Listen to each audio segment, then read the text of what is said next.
പ്രിയപ്പെട്ട എന്നോട്. നമ്മൾ പലപ്പോഴും മറ്റുള്ളവരോടാണ് സംസാരിക്കാറുള്ളത് അല്ലേ? എന്നാൽ ഞാൻ ഇന്ന് എന്നോട് സംസാരിക്കാൻ പോവുകയാണ്, എൻ്റെ ഈ കുഞ്ഞു ചാനലിലൂടെ, ആദ്യത്തെ പുസ്തകത്തിലൂടെ.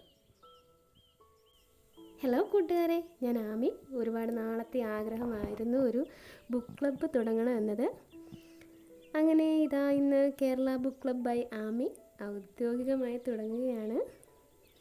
എൻ്റെ ആദ്യത്തെ പുസ്തകമായി ഞാൻ തിരഞ്ഞെടുത്തത് ഒരുപാട് പേരുടെ ഹൃദയം തൊട്ട എത്രയും പ്രിയപ്പെട്ട എന്നോട് എന്നതാണ്. എന്തുകൊണ്ടാണ് ഞാൻ ഈ പുസ്തകം തിരഞ്ഞെടുത്തതെന്ന് അറിയാണോ? എങ്കിൽ ഈ വീഡിയോ അവസാനം വരെ കാണുക. വായന തുടങ്ങാം. എത്രയും പ്രിയപ്പെട്ട എന്നോടൊപ്പം. ഇവിടെ ഞാൻ പറയാൻ പോകുന്നത് നമ്മുടെ ലാലേട്ടനോട് ഒരു ഇൻ്റർവ്യൂവിൽ ഒരു അവതാരിക ചോദിച്ചു ലാലേട്ടന് ഏറ്റവും ഇഷ്ടപ്പെട്ട വ്യക്തി ആരാണെന്ന്. ലാലേട്ടൻ മറുപടി പറഞ്ഞത് എന്താണെന്ന് അറിയാവോ? ലാലേട്ടന് ഏറ്റവും ഇഷ്ടം ലാലേട്ടനെ തന്നെയാണ് എന്നാണ്. അതുപോലെയാണ് നമ്മളെല്ലാവരും വേണ്ടത്. നമ്മളെയാണ്, അവരവരെയാണ് ആദ്യം നമ്മൾ സ്നേഹിക്കേണ്ടത്. ഇതിൻ്റെ ഒന്നാമത്തെ ഭാഗം തുടങ്ങുന്നത് ഇങ്ങനെയാണ്: ആത്മഹത്യ ചെയ്യുന്നവരെല്ലാം വിഡ്ഢികളാണെന്നാണ് എല്ലാവരും പറയുന്നത്. ഇന്നലെ വരെ ഞാനും അത് വിശ്വസിച്ചിരുന്നു. പക്ഷേ അങ്ങനെയല്ല. ഞാൻ വഞ്ചിക്കപ്പെട്ടു എന്ന തിരിച്ചറിവാണ് ഒരാളെ ആത്മഹത്യയിലേക്ക് നയിക്കുന്നത്. ആ തിരിച്ചറിവിലേക്ക് എത്താൻ തനിക്ക് ചുറ്റും സംഭവിച്ചതിനെക്കുറിച്ച് കൃത്യമായ ബോധം വേണം. അത് ഒരിക്കലും വിഡ്ഢിയായ ഒരാൾക്ക് സാധ്യമല്ല. ഇവിടെ നിങ്ങൾക്ക് ഇതെൻ്റെ നിസ്സഹായതയായോ ഭീരുത്വമോ ആയോ തോന്നിയേക്കാം. പക്ഷേ എനിക്കിപ്പോൾ ജീവിതത്തിൽ ഞാൻ തോറ്റുപോയെന്ന് അംഗീകരിക്കാനുള്ള ധൈര്യമുണ്ട്. ഈ തീരുമാനം എനിക്ക് എന്നിലുള്ള അവസാന പ്രതീക്ഷയാണ്. ജീവിതത്തിൽ ഒരിക്കലും അവനവനായി ജീവിക്കാൻ കഴിയാത്ത ഒരുവൾക്ക് മരണത്തിലെങ്കിലും അത് സാധിക്കേണ്ടതായിരിക്കുന്നു. സ്വയം നഷ്ടപ്പെട്ടെന്ന് കരുതുന്ന ഒരാൾക്കും ജീവിക്കാൻ കഴിഞ്ഞില്ല. അത്രമാത്രം. അതിഥി. യാത്രക്കാരുടെ ശ്രദ്ധയ്ക്ക് ട്രെയിൻ നമ്പർ 16528 കണ്ണൂരിൽ നിന്നും യശ്വന്ത്പൂർ വരെ പോകുന്ന കണ്ണൂർ യശ്വന്ത്പൂർ സ്പെഷ്യൽ എക്സ്പ്രസ് അല്പസമയത്തിനകം ഒന്നാമത്തെ പ്ലാറ്റ്ഫോമിൽ എത്തിച്ചേരുന്നതാണ്. ഒന്നാമത്തെ പ്ലാറ്റ്ഫോമിൻ്റെ ഏറ്റവും അറ്റത്തിട്ട് തുരുമ്പിച്ച ബെഞ്ചിന് മുകളിൽ തൻ്റെ ട്രാവലർ ബാഗും സ്യൂട്ട് കേസും കയറ്റി വെച്ച് ഒരറ്റത്ത് കുനിഞ്ഞിരുന്ന് ഫേസ്ബുക്കിലൂടെ വിരലോടിച്ചു കൊണ്ടിരുന്ന അതിഥി അനൗൺസ്മെൻറ്റ് കേട്ടതും ഫോൺ സൈഡ് ബാഗിലിട്ട് എഴുന്നേറ്റു. നാട്ടുകാരുടെ കല്യാണ ഫോട്ടോയും മീശപ്പുലിമലയിലെ മഞ്ഞ് പെയ്യുന്ന വീഡിയോയും പൊളിറ്റിക്കൽ അടിപിടിയും ചിക്കൻ നിർത്തിപ്പൊരിച്ച റെസിപ്പിയും ഒന്നും അറിയാനും കാണാനും താല്പര്യമില്ലെങ്കിലും ആളുകളുമായുള്ള സമ്പർക്കവും സംസാരവും ചിലപ്പോഴൊക്കെയുള്ള ഒറ്റപ്പെടലും ഒഴിവാക്കാൻ ഇതാണ് ഏറ്റവും എളുപ്പമായ മാർഗമെന്ന് തോന്നിയിട്ടുണ്ട്. ഈ കണ്ണൂരുള്ളവരെല്ലാം ബാംഗ്ലൂരിലേക്ക് കുടിയേറിക്കഴിഞ്ഞെന്ന് തോന്നിപ്പിക്കുന്ന വിധം തിരക്കാണ് സ്റ്റേഷനിൽ. 7:30ക്കുള്ള ട്രെയിൻ പിടിക്കാൻ 6 മണിക്ക് സ്റ്റേഷനിൽ എത്തിയതുകൊണ്ടും AC കമ്പാർട്ട്മെൻറ്റ് ഏറ്റവും അറ്റത്തായതുകൊണ്ടും ഇത്രയും നേരം ഇരിക്കാൻ ബെഞ്ച് കിട്ടി. സ്റ്റേഷനിൽ ആൾക്കാർക്ക് കാല് കുത്താൻ സ്ഥലമില്ലാത്തപ്പോഴും ബെഞ്ചിൽ 4-5 ബാഗ് കയറ്റി ചുറ്റുമുള്ള ഒന്നും കണ്ടില്ലെന്ന് നടിച്ചിരിക്കുന്ന അവനവനോട് മാത്രം അനുകമ്പയുള്ള യാത്രക്കാരെക്കുറിച്ച് നീയൊരു റിപ്പോർട്ട് എഴുതണമെന്ന് പണ്ട് ജേർണലിസം പഠനകാലത്ത് കോളേജിലേക്കുള്ള ട്രെയിൻ കാത്തു നിന്നപ്പോൾ അച്ഛൻ പറഞ്ഞത് പെട്ടെന്ന് അവൾക്ക് ഓർമ്മ വന്നു.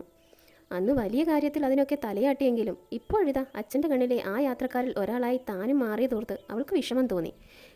പക്ഷേ സാരമില്ല, അച്ഛൻ ഇതൊന്നും അറിയില്ലല്ലോ. അല്ലെങ്കിലും അച്ഛൻ്റെയും അമ്മയുടെയും മുന്നിലല്ലാതെ ജീവിതത്തിൽ നല്ല കുട്ടികളാവാൻ ശ്രമിച്ച് പരാജയപ്പെടുന്നവരാണ് നമ്മളിൽ പലരും. സത്യമല്ലേ?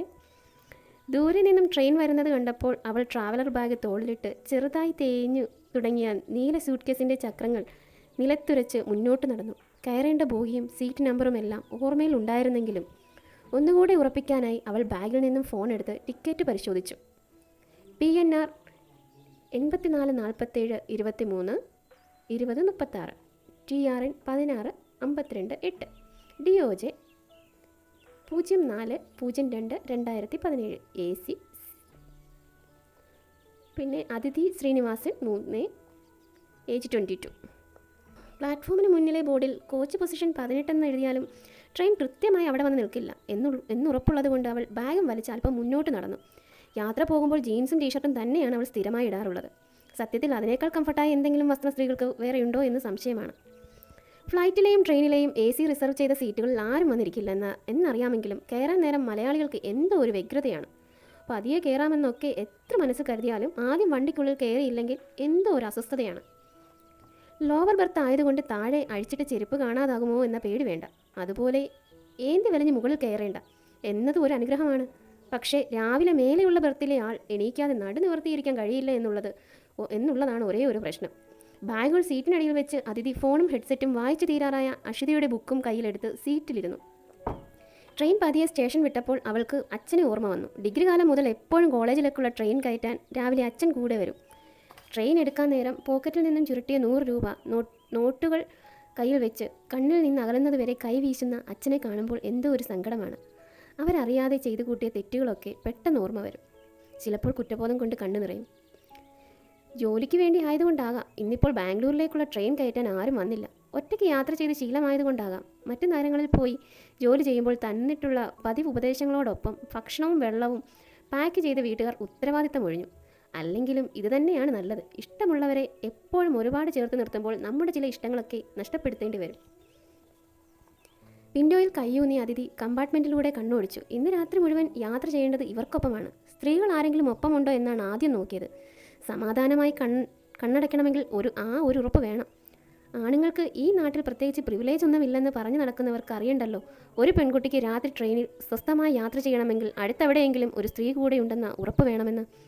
ഒരു ഫാമിലിയും കൂടെ പ്രത്യേകിച്ച് കാരണമൊന്നുമില്ലാതെ കരഞ്ഞുകൊണ്ടിരിക്കുന്ന 4 വയസ്സും പ്രായം തോന്നുന്ന കുട്ടിയാണ് മുന്നിലെ ബർത്തിലിരിക്കുന്നത്. സൈഡിൽ ലാപ്ടോപ്പ് മടിയിൽ വെച്ച് കാര്യമായി പണിയെടുക്കുന്ന IT പ്രൊഫഷണൽ എന്ന് ഒറ്റ നോട്ടത്തിൽ തോന്നിക്കുന്ന ഒരു ചേട്ടനും മുകളിലെ ബർത്തിൽ മുഖം തരാതെ ഏതാണ്ട് മുഴുവൻ സമയവും ഉറങ്ങുന്ന ഒരമ്മാവനുമാണ് കമ്പാർട്ട്മെൻറ്റിലെ മറ്റ് സഹയാത്രികർ.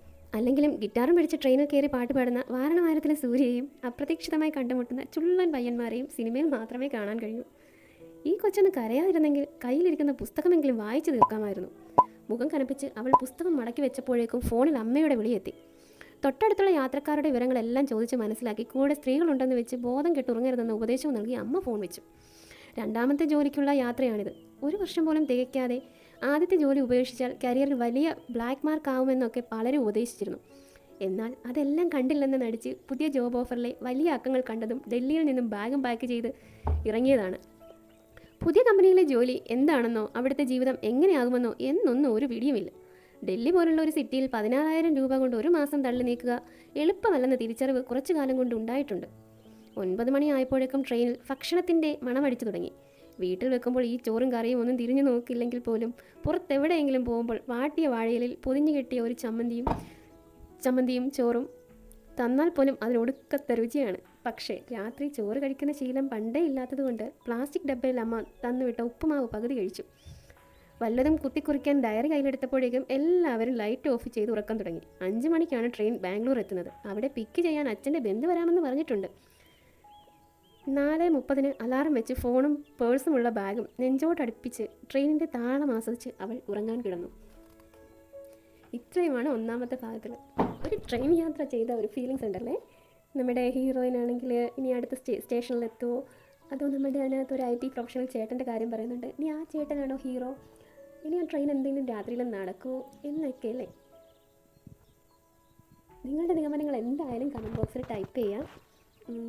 എൻ്റെ ഈ അവതരണ ശൈലി ഞാൻ വായിക്കുന്ന രീതിയിൽ, ഞാൻ ഇഷ്ടപ്പെടുന്ന രീതിയിൽ ഒക്കെയാണ് ഞാൻ വായിച്ചിട്ടിരിക്കുന്നത്. നിങ്ങൾക്കത് ഇഷ്ടമായെങ്കിൽ നിങ്ങൾ കമൻറ്റിൽ ടൈപ്പ് ചെയ്യുക. എന്തെങ്കിലും ഇതിൻ്റെ ഫസ്റ്റ് വീഡിയോ ആയതുകൊണ്ട് ഇതിനകത്ത് പോരായ്മകൾ കാണും. പോരായ്മകൾ ഫസ്റ്റ് വീഡിയോ എന്നല്ല കേട്ടോ, അതായത് ഈ വീഡിയോയിൽ പോരായ്മകൾ കാണും. അതെന്താണെങ്കിലും അത് നിങ്ങൾ കമൻറ്റ് ബോക്സിൽ ടൈപ്പ് ചെയ്യുക. ഞാനത് പരിഹരിച്ച് മുന്നോട്ട് പോകാം. വീഡിയോയിൽ നിങ്ങൾക്ക് ഇഷ്ടപ്പെട്ട ഭാഗം ഏതാണെന്ന് നിങ്ങൾ കമൻറ്റ് ബോക്സിൽ പറയണേ. അന്നേരം എൻ്റെ വീഡിയോ ഇഷ്ടപ്പെട്ടെങ്കിൽ ലൈക്ക് ചെയ്യുക, ഷെയർ ചെയ്യുക, സബ്സ്ക്രൈബ് ചെയ്യുക, സപ്പോർട്ട് ചെയ്യുക. Signing off, Ami.